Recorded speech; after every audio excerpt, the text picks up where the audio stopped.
So we're going to start seated today, and you can sit in a chair if that's more comfortable, or in any comfortable seated position. Feel free to use a blanket or a pillow underneath you. You could sit with your legs crossed, your legs stretched out, your legs underneath you. There's no one right way to sit. Find what's best for you. Just rest your hands however is most comfortable in your lap. If you want, you can close your eyes. Or you could just gaze softly down. Just take a few moments to check in, just to notice how you're feeling, no right or wrong.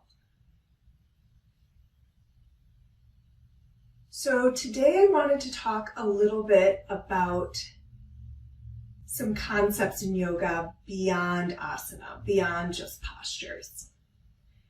So in the Yoga Sutras of Patanjali, which were written roughly 2,000 years ago, in that collection of writings is laid out the 8-limb path of yoga called Ashtanga Yoga, which is different than the modern style of Ashtanga Yoga.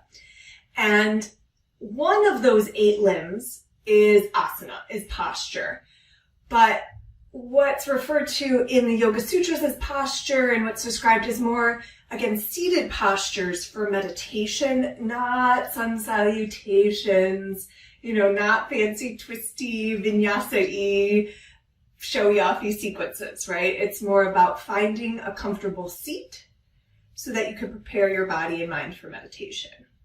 And then there's 7 other limbs.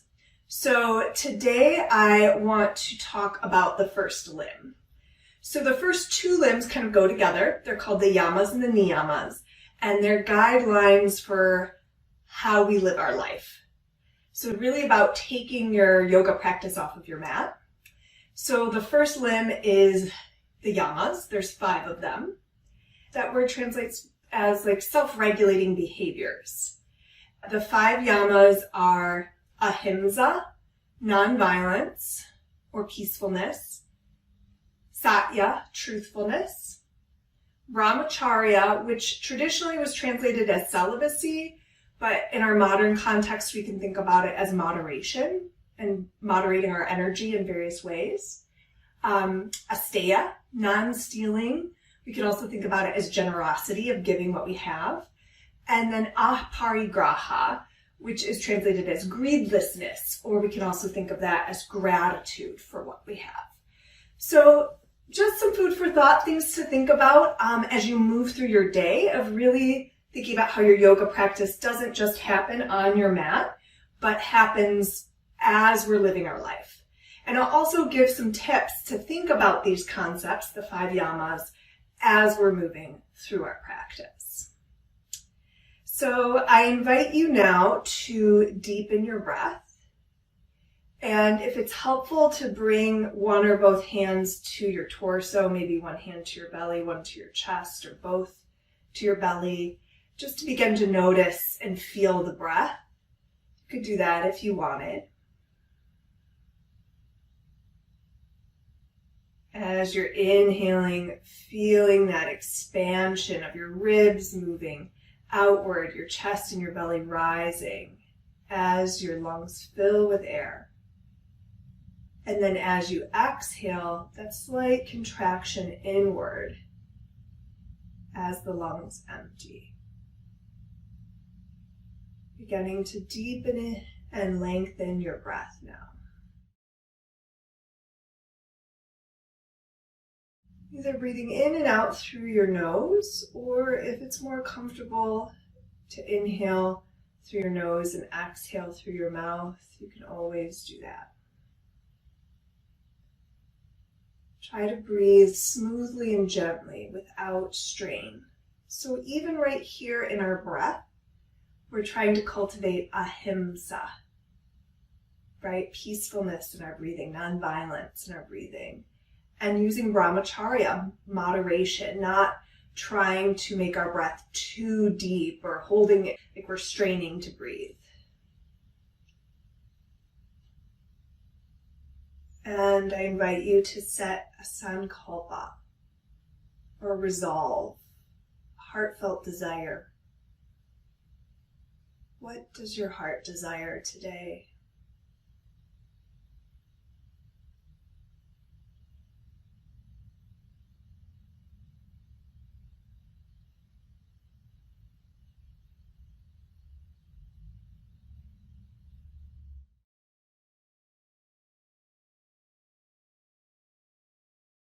And when you're ready, slowly bring your hands down. We're going to begin to link breath and movement now. We're going to move to hands and knees. Now, if you can't be on your knees, you can always stay seated, adjust your seat if you need to.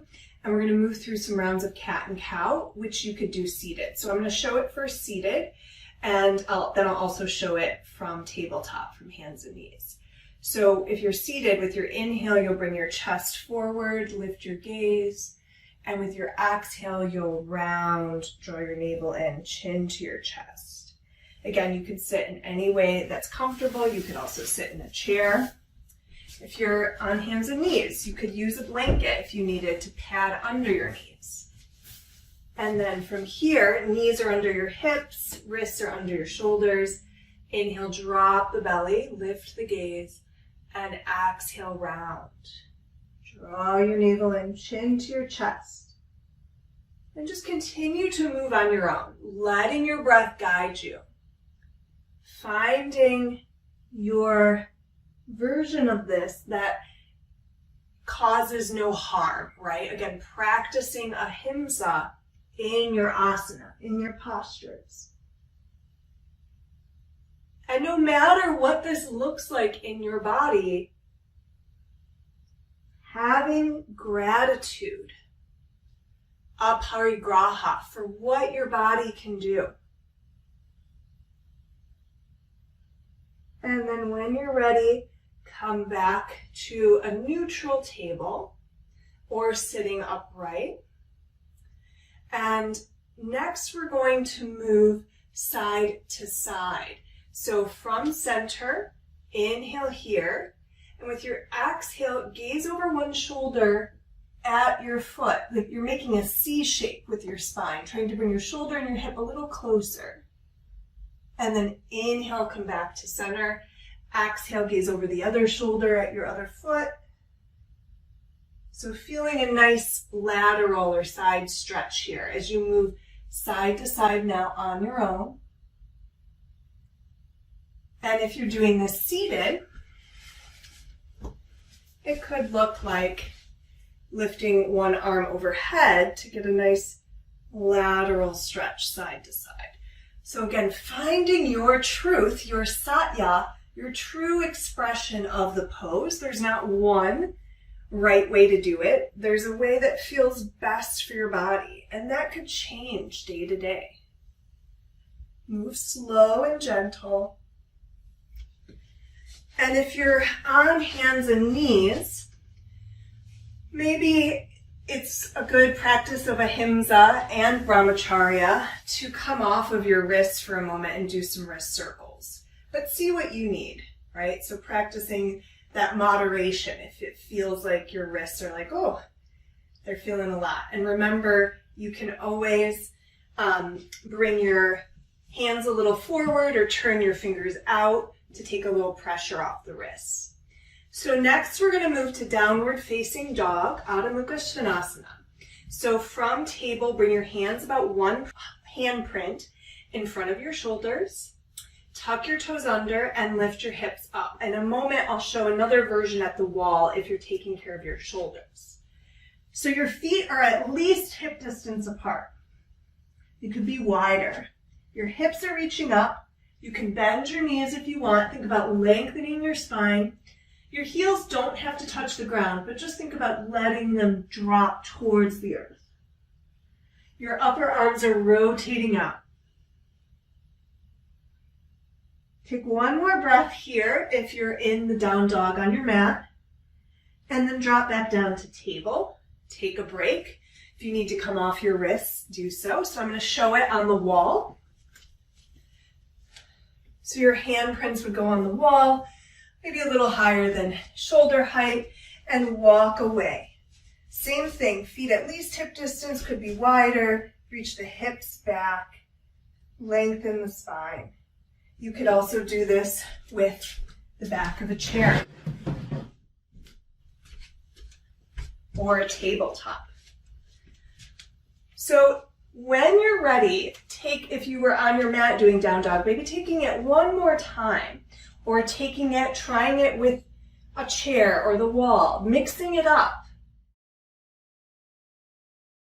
Finding your true expression of your down dog and being creative and having fun with it. So it could be maybe walking in place, bending one knee and then the other.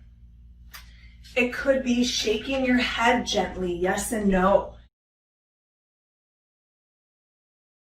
There's lots of different ways to explore down dog.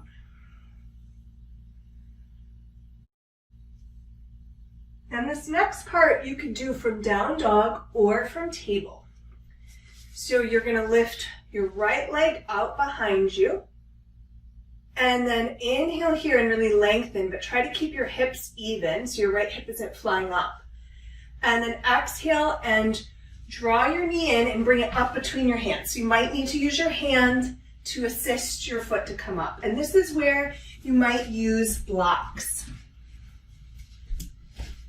So we're in a low lunge version of Anjaneyasana with hands down. Your left knee, you could pad under it if you need to, and find where you need to place it. You could place it directly under your hip, or you could scoot it back for a little more stretch in the quadricep and the hip flexor. Again, practicing Ahimsa, make sure this feels okay in your body. If it doesn't feel good to have the knee down, you could have the knee lifted and the toes would be tucked under. So we're going to take one more breath here, and then we're going to move with the breath. So this next part can be done with the left knee up or down. We're going to inhale and begin to straighten our front leg, any amount. It doesn't have to be perfectly straight. And fold over our right leg any amount. And then exhale, bend the knee, gaze forward, bring your heart forward. And hands could be on blocks, books, or the ground. Flow with your breath, move gently and slowly. So here's the version with the back knee up.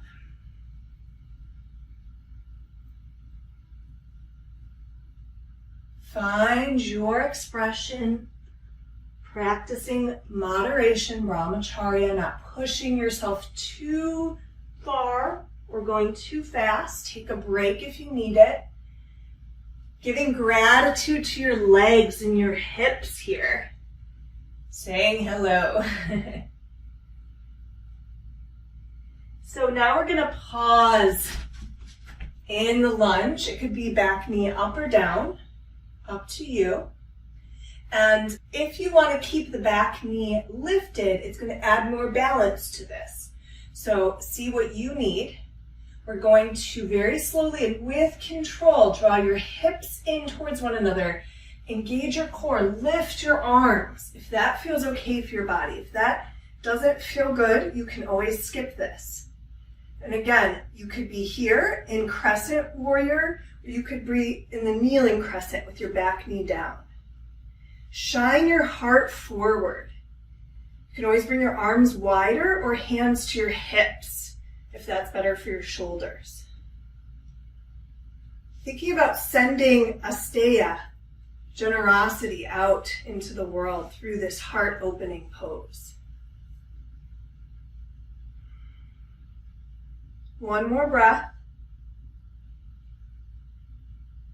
And then exhale and slowly sweep your arms down to the ground or to your blocks and bring your right leg back. It's to sit back if you need to. Come back to table, down dog.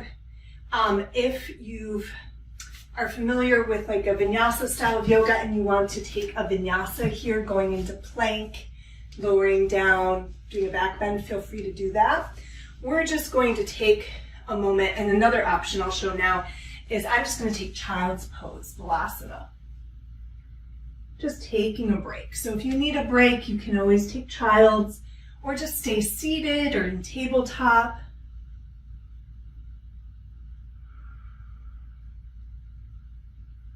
And then we'll all meet up in tabletop or down dog. And if you need to not be like on your hands and knees, you could always do this from standing. And I'll show that version in a moment. We're going to move to the low lunge now on the left side. So I'm going to show it from down dog. I'm going to lift my left leg up, keeping my hips even. And again, you could do this from table. Inhale here. Exhale, bend your knee and bring it forward with control. Use your hand to help it up if you need to, and drop your right knee. Again, you could use your blocks here. You can adjust where you need your knee. So if you're doing this from standing, and maybe you use your chair here, you could just bring your right leg back and have your hands resting on your chair and stay here. You can always be shorter with your stance. So we'll take a couple more breaths, breathing into the quadricep and the hip flexor on the right side in Anjaneyasana, low lunge. Having gratitude, Aparigraha, for all of the things that your body can do for you. Say hello to your hip flexors and your quads. And then we're going to begin to flow. Having gratitude for your breath as you flow. Back knee can be up or down. We'll inhale, work on straightening the leg without locking. Folding forward, hips lift. Exhale, hips sink. Heart comes forward, gaze forward, bend the knee. And again, this could be done knee up or down. Hands could be on blocks, the ground, or maybe the back of a chair if you're more upright. Finding your truth in this pose, your Satya.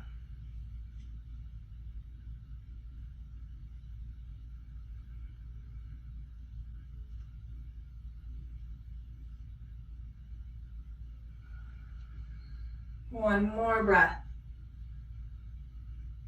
Pausing when you're bending the knee again. And then back knee can be up or down. Remember, more balance involved with the back knee lifted. So find what you need. And inhale and lift your arms. Or maybe they come wide or to your hips. You could lift your chest. And if your knee is down and it's still feeling pretty wobbly, you could tuck your back toes under, but keep the knee down for a little more support. Thinking about lifting the heart, bringing the heart forward, finding this element of generosity, of Asteya, of sending this generosity out to the world.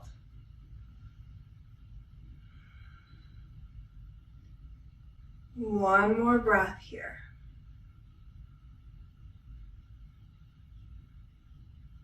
And then exhale, slowly come down. Your choice on what to do next. I'm going to show the option if you want a little more movement, doing what we call vinyasa. But you can always skip this and just stay in table or child's if you want. So I'm going to show plank pose. Can be done with knees up or down. And then with my exhale, hugging my elbows in, I'm lowering down slowly. Chest down, hands on either side of my chest, elbows in. Inhaling, lifting my chest to Cobra, Bhujangasana. And then exhale, back through kneeling plank, and then downward facing dog. Take one or two more breaths wherever you are.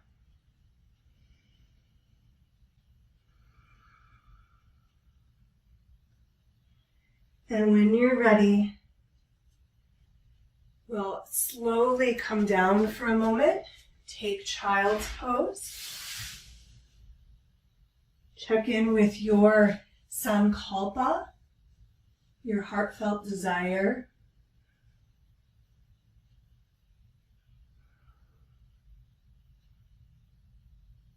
And then come back to downward facing dog.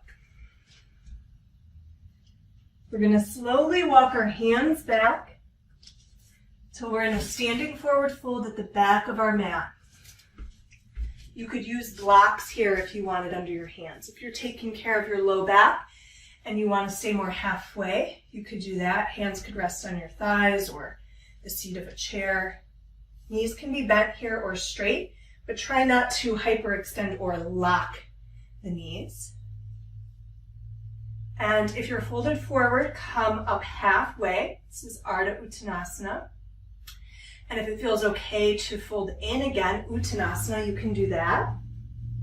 Inhale, reach your arms out like wings. Lift your arms all the way overhead to Urdhva Hastasana, tall mountain, upward salute. And exhale your hands down to heart center. Hands come down by your sides in mountain pose. So we're going to explore some standing balance now. And it might be helpful to have a chair or a strap handy. The chair is going to be behind you. I'll show you from the side. With the seat behind you. So we're going to move into dancer pose, and I'll show a few different options. So we've already started to open up the front of our body with our low lunge and possibly the high lunge. So this is going to open the front of the body more, come more into a back bend, and involve balance. So we're going to shift the weight onto the right leg, and then we're going to lift the left foot behind you. Now you could just stay here, just the foot lifted a little bit, maybe even toes stay on the ground. Maybe you find the seat of your chair and place the top of your foot on the seat of your chair. And you could scoot it back more, just like we did when we scooted the knee along the ground to stretch the quadricep and the hip flexors more. So just check in here if you have a wall near you or something else that you need to hold on to for support, please do so. And then another option is, let's come down for a second, take a break, I'll just show you, is to use the strap around the foot. So you would have the strap around the top of your foot and hold the strap in your left hand, and then your right hand could be on your hip, or you might even lift it up. You could begin to lean forward here and find something not moving, a drishti, a gaze point, to focus your eyes. And I'll show one more option, come down, and if you don't have a strap, and you could always just stay with the foot on the chair seat. Or the other option is to reach for your foot, and you could reach either from the outside or the inside. So when I'm reaching from the inside, I'm turning my palm outward, my thumb reaches back, and that pulls my shoulder blade on my back more and opens my chest more. So see how that feels in your shoulder? It might feel good to open the chest, but if it doesn't feel good or accessible, reach from the outside of the foot. Right hand could be on your hip or reach up towards the sky. I'll show you from the front now. And you might begin to lean forward. And you can always still be using the strap. Keep the knee pointing down rather than out to the side. Breathe here, deep and even, slow and gentle. Find your version of Ahimsa, keeping non-violence in this pose. And if you need to come out of it, that's okay. One more breath. Maybe you kick back your foot into your hand. And then when you're ready, slowly come out of it, shake it up. Take a moment in mountain again.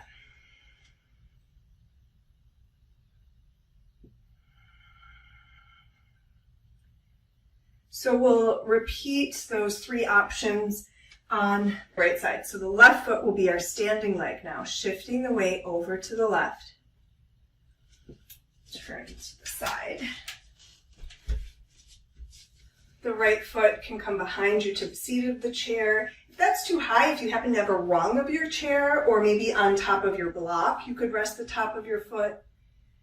You could always scoot the foot back more. You can use a wall for support. And just breathe here. Think about that steadiness of standing on your left leg, drawing your hips in, having patience with yourself, even if you feel wobbly. Bringing a smile to your face, having gratitude for what your body can do. And then come down for a moment. And if you want to try the version, if you have a strap, you could try that. On the top of the foot, hold on to support if you need it. You can pull the foot back and up.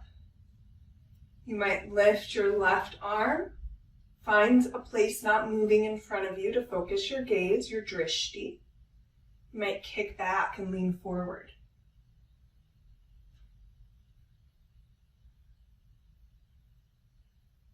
And come up, take a break. So I don't want us to spend too much time at once on one leg, so I always like to take a little break to practice that idea of ahimsa.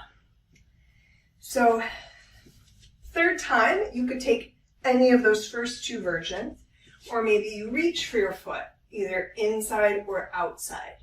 See what feels best on this side. Press down evenly through the outside and inside edge of your left foot. Lift your left arm up.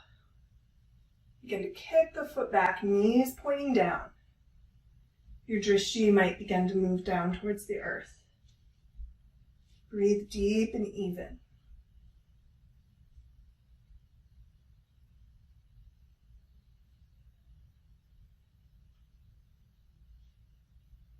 And when you're ready, slowly come up. Release. So that was dancer pose, Natarajasana. Move to the front of your mat now. We'll just come down to the ground to end. So finding Tadasana, mountain. Inhale up, gaze up. Exhale, fold, hinging from your hips, long spine. Inhale up halfway. Exhale, bend your knees a lot. Plant your hands, walk back to plank, drop your knees. Lower down slowly, elbows in, shoulders down the back. Inhale to cobra, back bend. Exhale, down dog, or maybe just child's. And we're all going to end in child's, but if you want to take a few breaths in down dog first, feel free.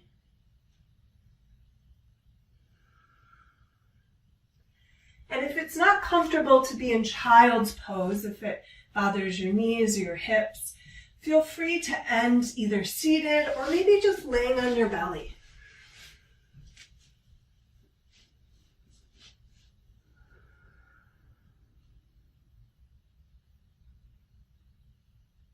So take a few moments here to rest, to tune inward, check in with yourself.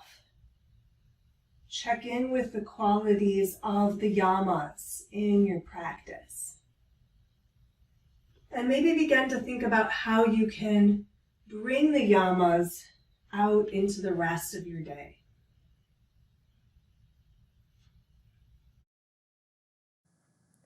So the recording will stop in a few moments, but I encourage you to stay here longer, to rest and rejuvenate before moving back into your day.